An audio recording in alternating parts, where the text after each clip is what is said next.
بسم اللہ الرحمن الرحیم۔ الصلاۃ والسلام علیک یا سید یا رسول اللہ، الصلاۃ والسلام علیک یا سید یا حبیب اللہ، لا تعداد درود و سلام ہمارے پیارے آقا حضرت محمد مصطفیٰ صلی اللہ علیہ وآلہ وسلم اور آپ کی آل پر۔ ویور میں مشتاق احمد، آپ دیکھ رہے ہیں یوٹیوب چینل۔ ہمارا موضوع ہے سورہ فاتحہ کی تفسیر۔ سورہ فاتحہ کا تعارف، سورہ فاتحہ کے اسماء اور ان کی وجہ تسمیہ، سورہ فاتحہ کا مقام نزول۔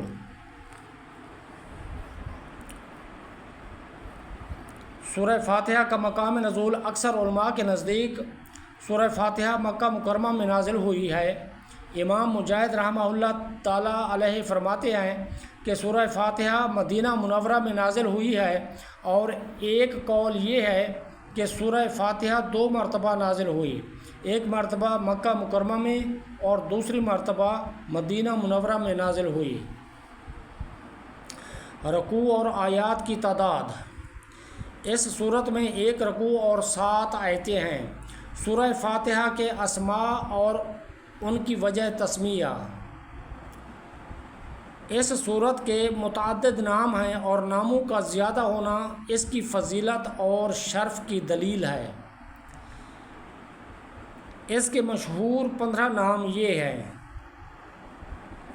نمبر 1، سورہ فاتحہ سے قرآن پاک کی تلاوت شروع کی جاتی ہے اور اسی صورت سے قرآن پاک لکھنے کی ابتدا کی جاتی ہے، اس لیے اسے فاتحۃ الکتاب یعنی کتاب کی ابتدا کرنے والی۔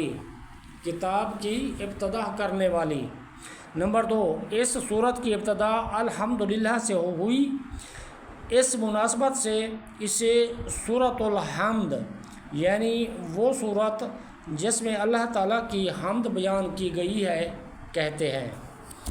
نمبر 3 اور 4، سورہ فاتحہ قرآن پاک کی اصل ہے، اس بنا پر اسے ام القرآن اور ام الکتاب بھی کہتے ہیں۔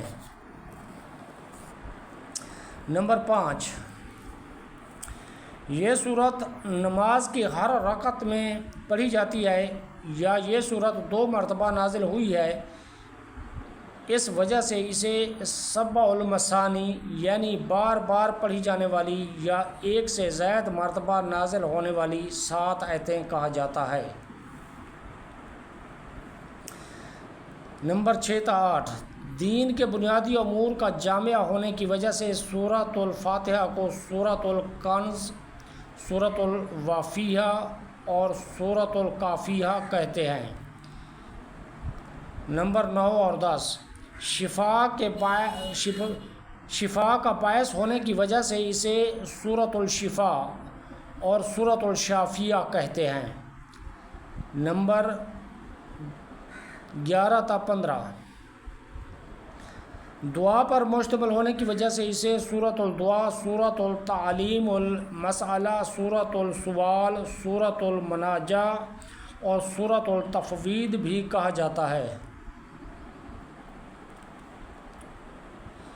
سورہ فاتحہ کے فضائل، سورہ فاتحہ کے فضائل، احادیث میں اس سورت کے بہت سے فضائل بیان کیے گئے ہیں، ان میں سے 4 فضائل درج ذیل ہیں۔ نمبر 1، حضرت ابو سعید بن معلیٰ رضی اللہ تعالیٰ عنہ فرماتے ہیں، میں نماز پڑھ رہا تھا تو مجھے نبی کریم صلی اللہ تعالیٰ علیہ وآلہ وسلم نے بلایا، لیکن میں نے جواب نہ دیا۔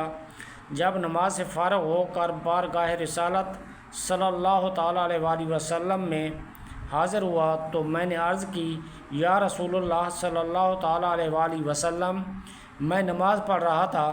تاجدار رسالت صلی اللہ تعالیٰ علیہ وآلہ وسلم نے ارشاد فرمایا، کیا اللہ تعالیٰ نے یہ نہیں فرمایا، استجیبوا للہ ولرسولہ وَإِذَا دَعَاكُمْ، اللہ اور اس کے رسول کی بارگاہ میں حاضر ہو جاؤ جب وہ تمہیں بلائیں۔ پھر ارشاد فرمایا، کیا میں تمہیں تمہارے مسجد سے نکلنے سے پہلے قرآن کریم کی سب سے عظیم صورت نہ سکھاؤں؟ پھر آپ صلی اللہ تعالیٰ علیہ وآلہ وسلم نے میرا ہاتھ پکڑ لیا۔ جب ہم نے نکلنے کا ارادہ کیا تو میں نے عرض کی، یا رسول اللہ صلی اللہ تعالیٰ علیہ وآلہ وسلم، آپ نے فرمایا تھا کہ میں ضرور تمہیں قرآن مجید کی سب سے عظمت والی صورت سکھاؤں گا۔ ارشاد فرمایا وہ صورت الحمدللہ رب العالمین ہے۔ یہی سبع مثانی اور قرآن عظیم ہے جو مجھے عطا فرمائی گئی ہے۔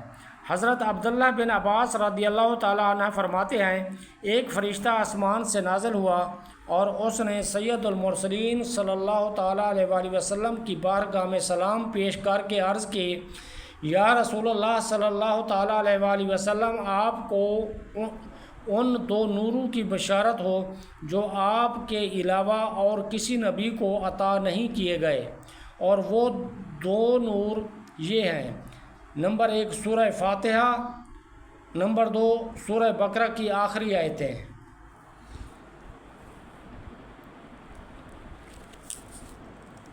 حضرت ابی بن کعب رضی اللہ تعالیٰ عنہ سے روایت ہے، حضور پر نور صلی اللہ تعالیٰ علیہ وآلہ وسلم نے ارشاد فرمایا، اللہ تعالیٰ نے تورات اور انجیل میں ام القرآن کی مثل کوئی صورت نازل نہیں فرمائی۔ حضرت عبد الملک بن عمیر رضی اللہ تعالیٰ عنہ سے روایت ہے، نبی کریم صلی اللہ تعالیٰ علیہ وآلہ وسلم نے ارشاد فرمایا، سورہ فاتحہ ہر مرض کے لیے شفا ہے۔ سورہ فاتحہ ہر مرض کے لیے شفا ہے۔ ہمارا موضوع نظر بد کے موضوع پر ہم بات کر رہے ہیں، تو اسی مناسبت سے اس حدیث پاک کی روشنی میں سورہ فاتحہ کے موضوع پہ بات کر رہا ہوں۔ تو یہ ابھی آپ صلی اللہ علیہ وآلہ وسلم کی حدیث پاک سنی ہے کہ نبی صلی اللہ تعالیٰ علیہ وآلہ وسلم نے ارشاد فرمایا، سورہ فاتحہ ہر مرض کی شفا ہے، ہر مرض کی شفا ہے۔ تو ویور آپ اس سے اندازہ لگا لیں کہ سورہ فاتحہ کا کیا مقام ہے، کیا مرتبہ ہے۔ آپ لوگ سورہ فاتحہ کو اپنا لو، آپ لوگ سورہ فاتحہ کو اپنا لو، اسے یاد کر لو۔ کسی بھی مرض میں اگر کوئی بیماری کسی شخص کو لگ جاتی ہے، کوئی نظر بد لگ جاتی ہے یا بیمار ہو جاتا ہے، ہر بیماری میں اسے پڑھ کر دم کر لیا کرو، 1 مرتبہ، 3 مرتبہ، 7 مرتبہ، یا اس سے جتنا زیادہ ہو سکے آپ اس کا عمل کر سکتے ہیں۔ ویور اب تک کے لیے اتنا ہی، اپنا خیال رکھیے۔ اس ویڈیو کو سبسکرائب کر کے لائک اور شیئر بھی کر دیں تاکہ اوروں کا بھلا ہو۔ آپ اپنا خیال رکھیں، مجھے دیں اجازت، اللہ حافظ۔